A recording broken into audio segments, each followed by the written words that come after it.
I remember the first time I walked into an older apartment in Berlin and used the restroom. I was immediately confused.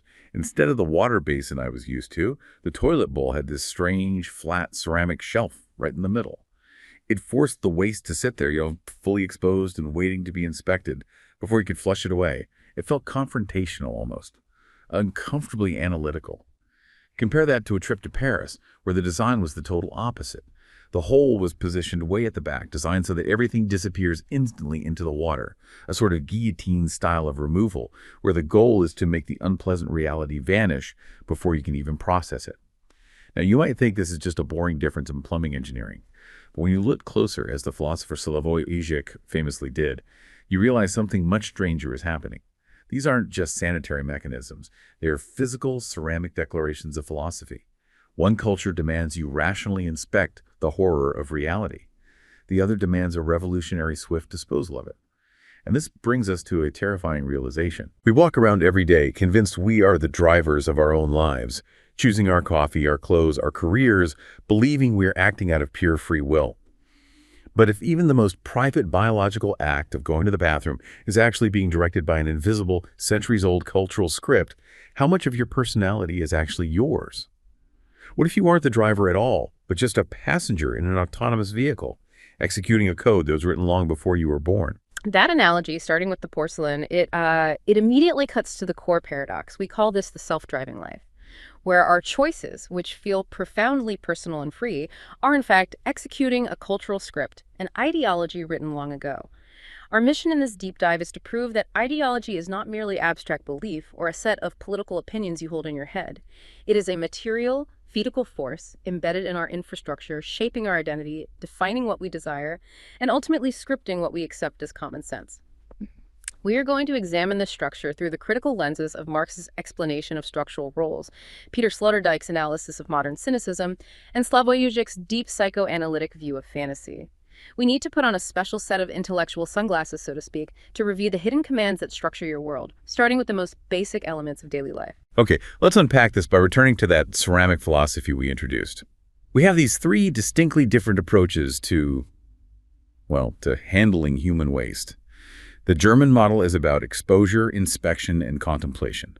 The French model is about swift, revolutionary removal, and, elegance. These aren't just practical differences, they're profound declarations. The fact that the most intimate biological act, something you do completely alone, is architecturally scripted, proves that ideology is a material structure. In the German model, the inspection aspect, it demands rational, contemplative analysis. This design forces the individual to face reality, even its most unpleasant products, before they can dispose of it. It reflects a culture demanding a severe, non-evasive approach to reality, requiring a reflective pause for objective assessment before moving on. It forces a certain kind of rigorous self-accountability. So the architecture itself is enforcing a philosophical disposition against evasion. You literally cannot look away from the facts, even the unpleasant ones you produced yourself. Exactly. It's the physical embodiment of a kind of Kantian rigor duty demands that you observe and analyze, even when it's uncomfortable. Now contrast that with the French model. It is geared toward swift, almost revolutionary disposal.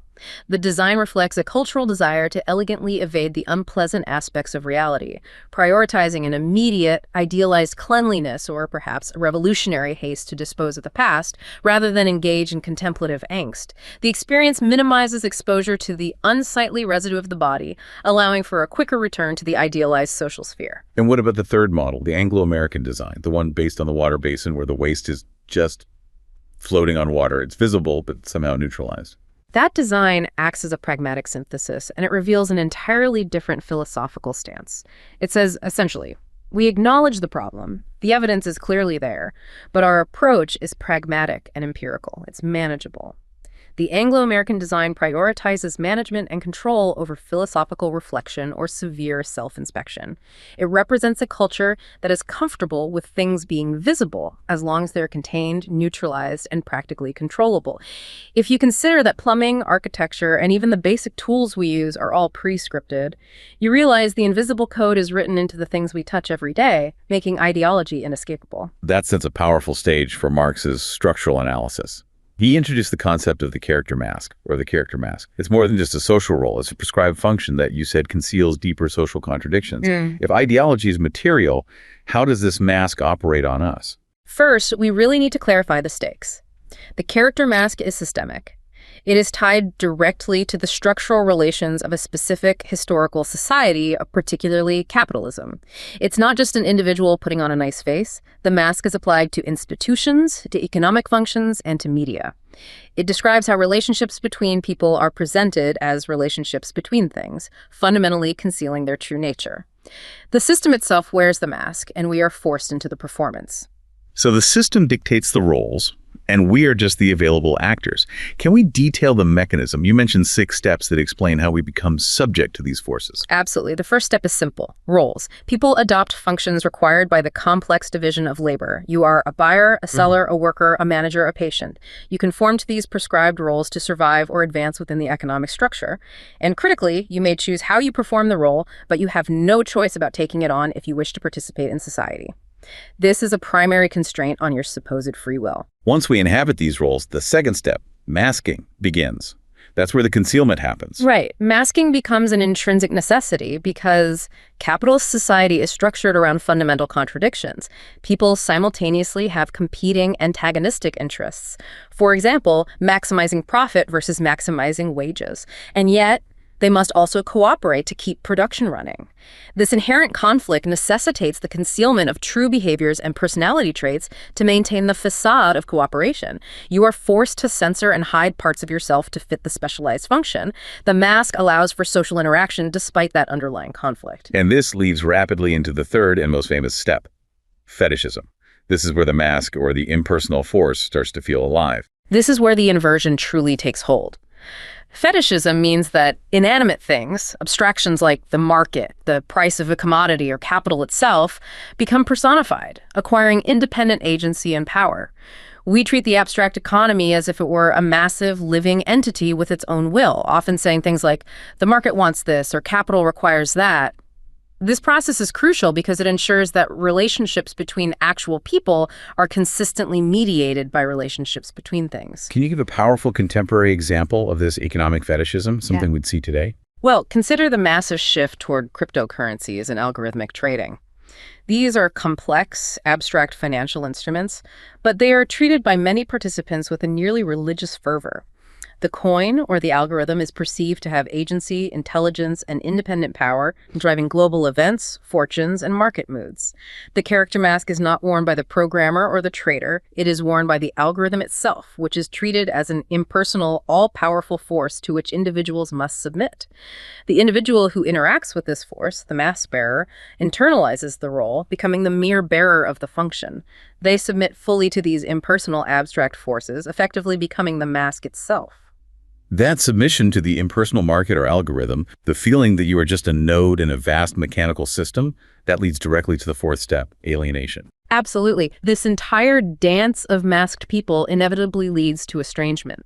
You become estranged from yourself because you are constantly concealing your true self to perform a function. And you're estranged from others because your contacts are purely functional and impersonal. This profound estrangement distorts consciousness, leading to ideological consciousness, where interests and realities are perpetually mystified.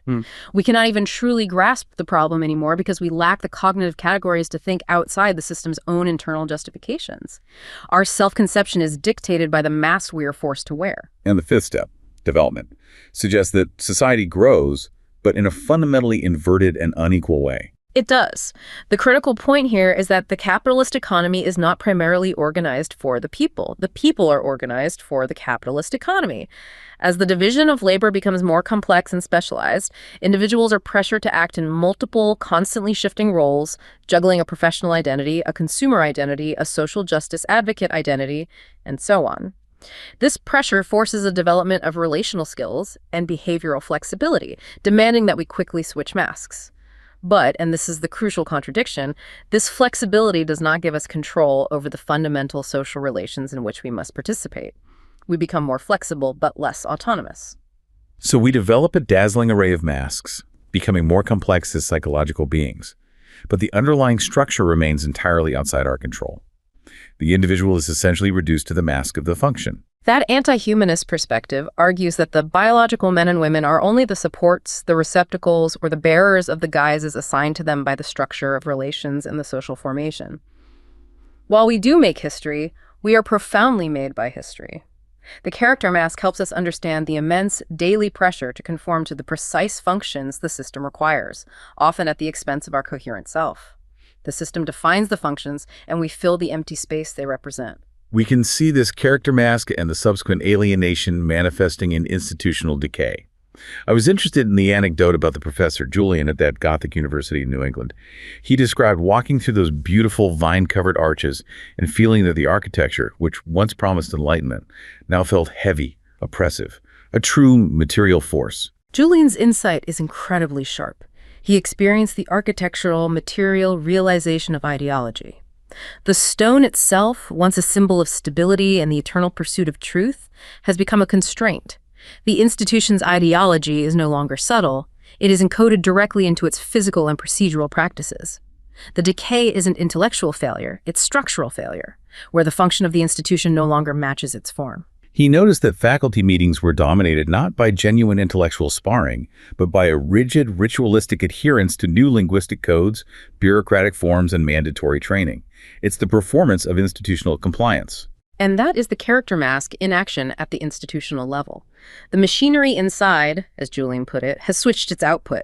It stopped producing critical, independent thinkers who might challenge the structure and started producing compliant subjects who can efficiently implement a specific dogma or maintain a specific public image.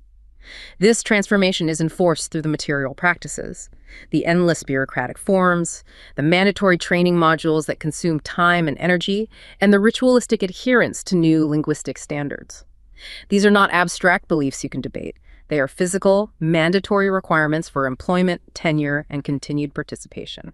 So rational individuals are compelled to suspend their common sense, to nod along to ideas they privately question, just to maintain the institution's image and keep the system functional. That is the tragic core of structural decay.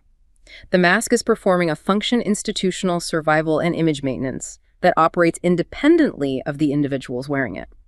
When the symbolic expression of the institution, its stated commitment to objective truth and free inquiry, is preserved through the very behaviors that directly contradict that truth, namely, suspending common sense and enforcing rigid rituals, you witness structural decay.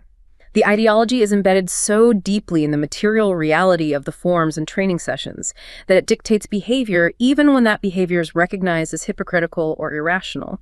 The facade is maintained, but the true educational function has rotted away beneath the heavy stone arches. The moment Julian realized that the collective performance of compliance was more important than the pursuit of knowledge, he experienced a kind of structural vertigo. He realized the material weight of the mask. The institutional facade becomes the primary reality, and the individuals inside are merely cogs keeping that facade polished. This is why mere intellectual critique often fails. If the ideology is material, you can critique it all you want, but you still have to fill out the form, attend the mandatory training, and adhere to the linguistic code if you want to eat.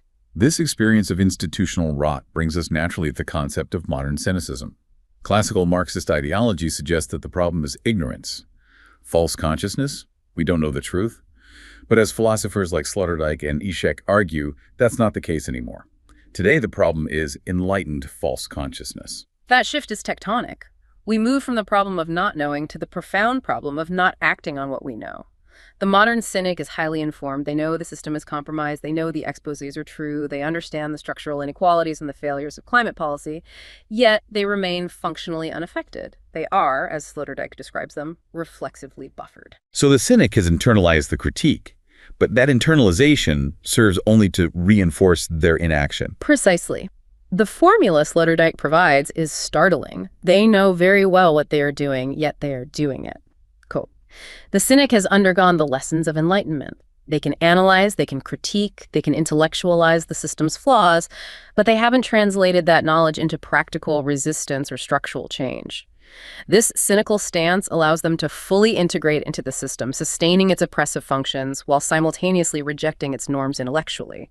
They can feel both well-off and miserable at the same time, which is a perfect recipe for social stability. But if they know the game is rigged, why isn't that knowledge itself a form of power? Doesn't critical awareness generally lead to liberation, not apathy? It should, but the cynicism acts as a defense mechanism. The knowledge is relegated to an end in itself, an intellectual badge of superiority. By expecting the worst, the cynic inoculates themselves against disappointment. This cynical expectation breeds apathy. Think about major disclosures, whether it's WikiLeaks revealing corporate corruption or the dismal results of global climate summits like Rio+20. When these events confirm the failure, the cynic is not galvanized into action. They are merely confirmed in their suspicion that the worst outcomes are inevitable. This confirmation fuels inaction, because why bother fighting a system that you already know is irredeemable? They become immune and desensitized to information that reveals dubious practices because they've already factored in the dubiousness. Exactly. The knowledge becomes a form of intellectual comfort rather than a vehicle for change. The cynical formula allows the subject to maintain their intellectual integrity, I'm not fooled, while continuing to sustain and reproduce the system's function by default, believing they have no viable alternative.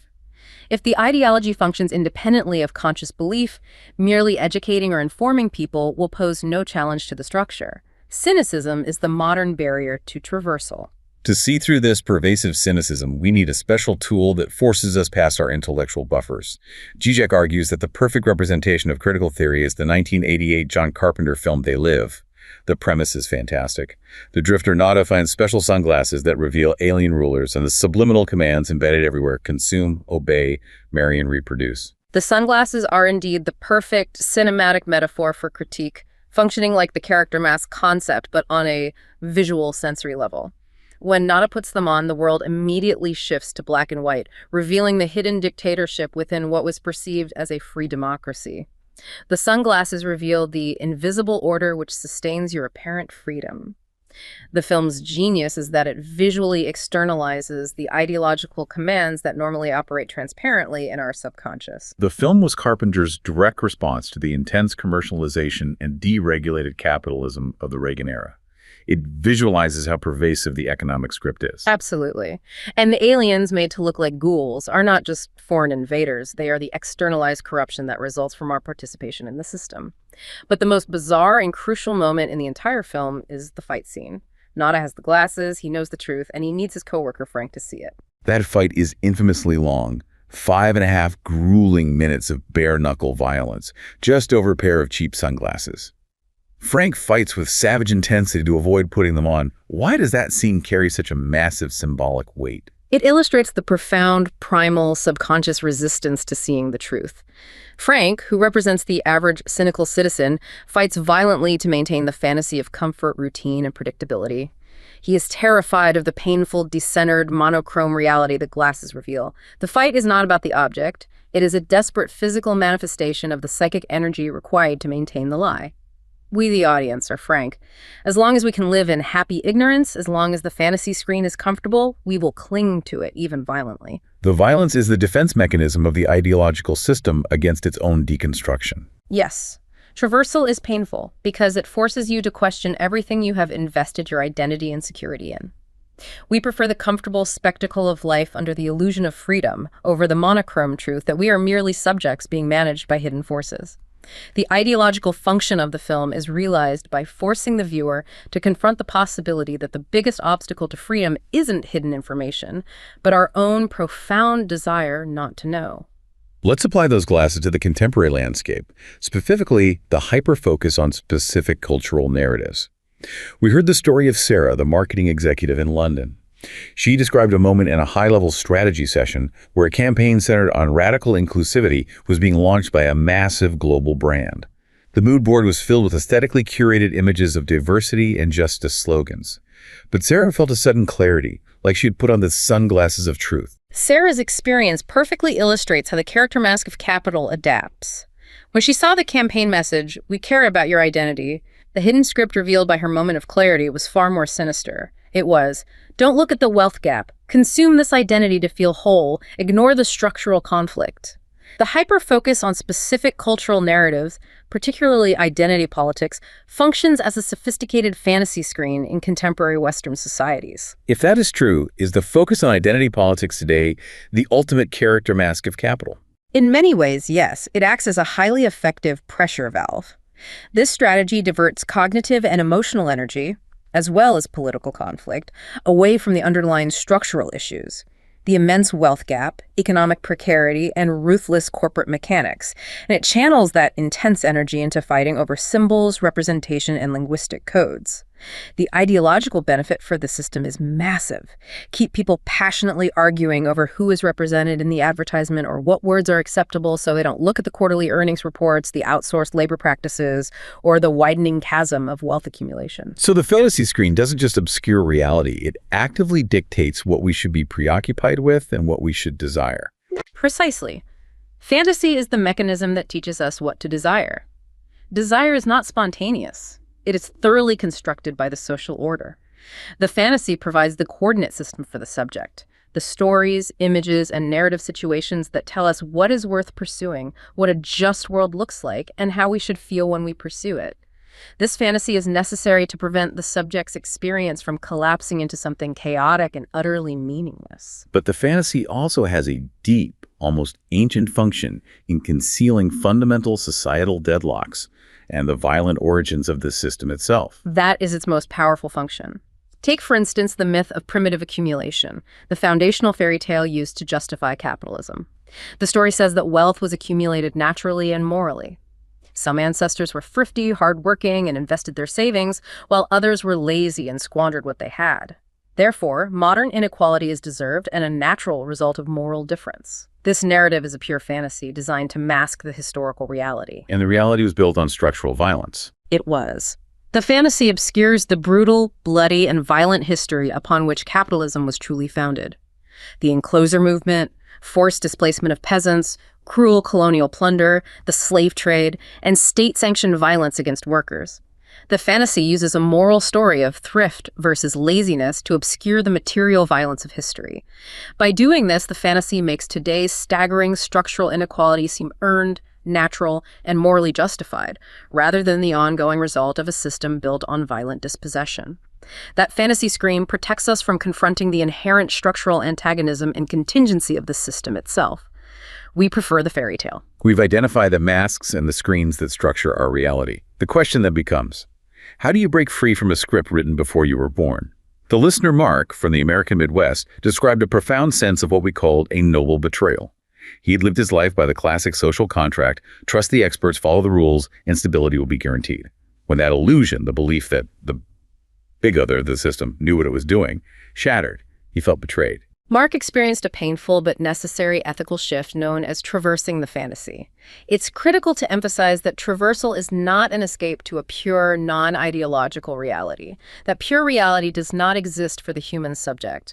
We are always mediated by language and structure. Instead, traversal is the critical recognition that the phantom promise, that ill-defined, constantly deferred promise of satisfaction, security, and wholeness in exchange for your obedience, never existed in the first place. That phantom promise is what Uje calls the object pétia. Can we define that for the listener? The object pétia is a concept from Lacanian psychoanalysis.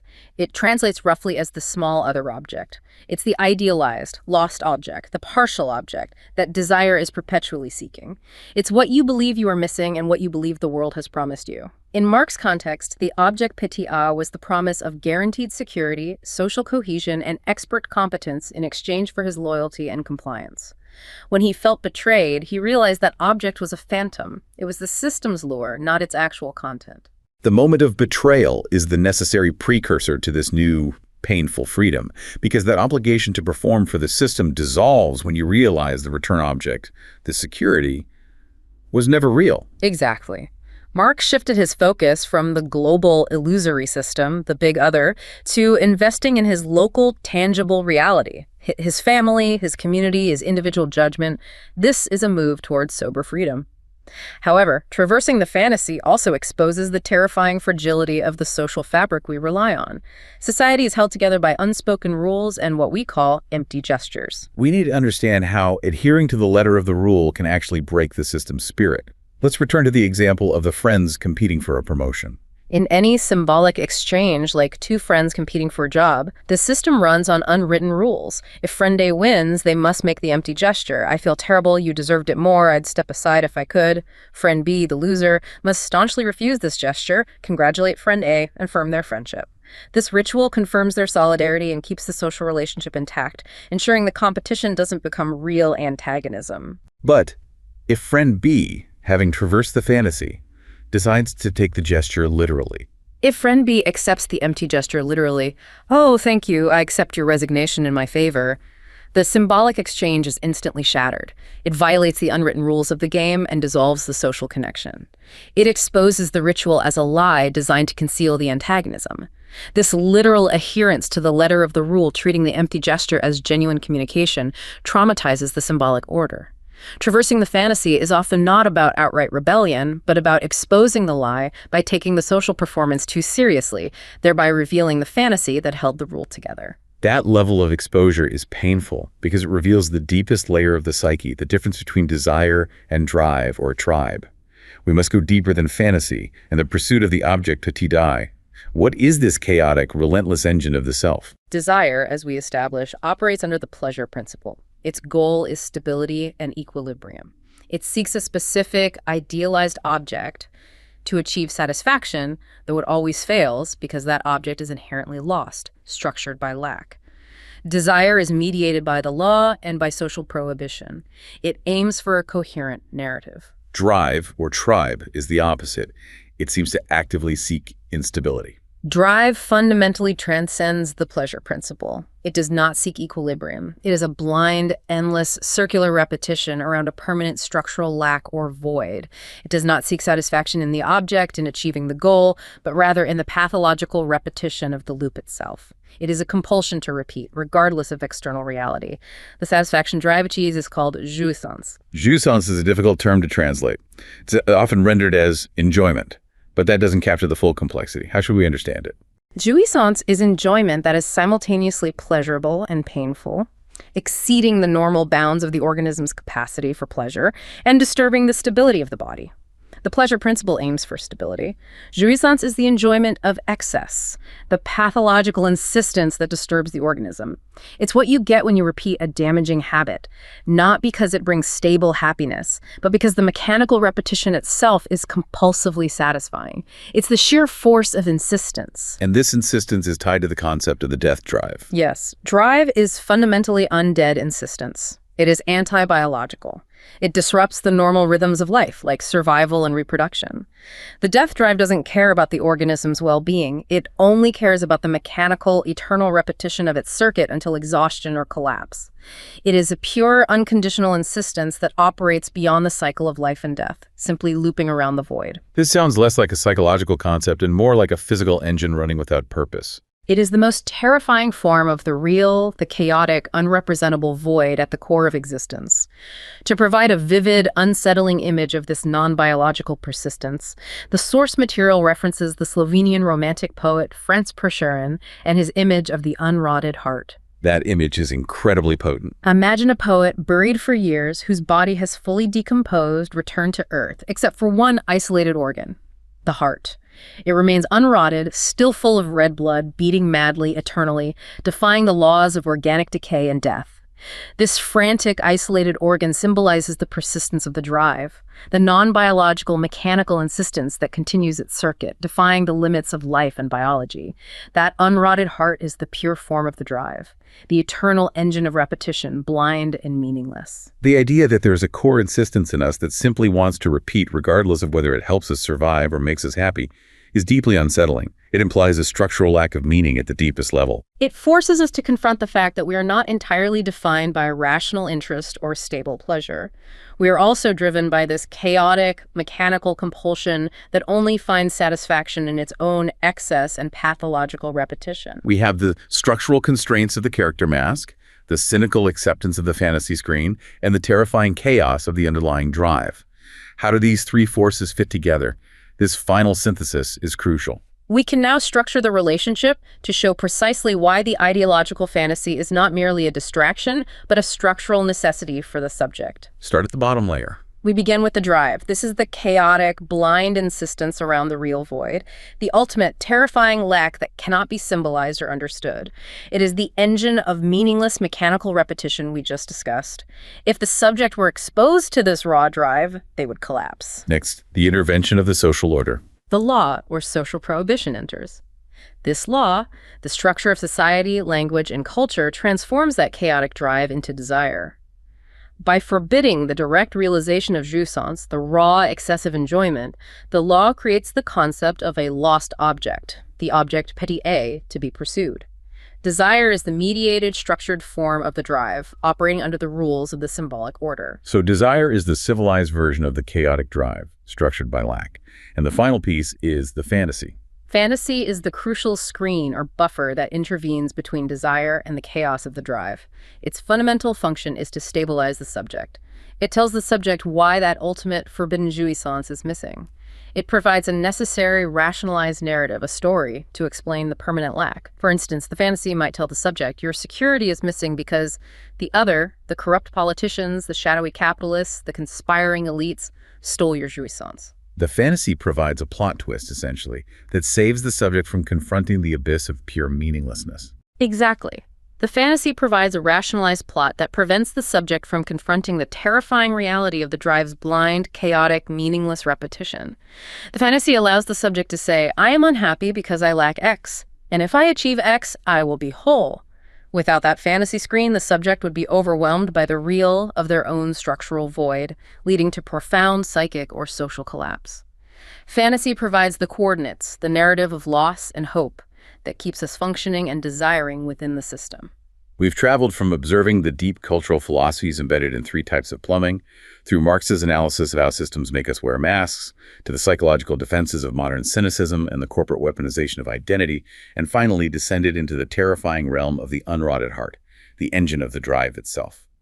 It's been a comprehensive journey through the structural and psychological scripts that define us. And we end where the real work begins. We have traversed the entire script of self-deception, from the material structures outside us to the chaotic engine inside. The terrifying realization, the final synthesis of this deep dive, is not simply that your life is controlled by a hidden script. We know that now. The truly profound realization is that the hidden script, the pervasive fantasy that structures your desire, is the only thing preventing the underlying engine of chaotic, meaningless repetition, the drive, from overwhelming you entirely. Therefore, the freedom achieved by traversing the fantasy is not a joyful utopian liberation. It is a sober, painful freedom based on accepting the radical contingency of a world without a master and living without the protective screen of a necessary lie.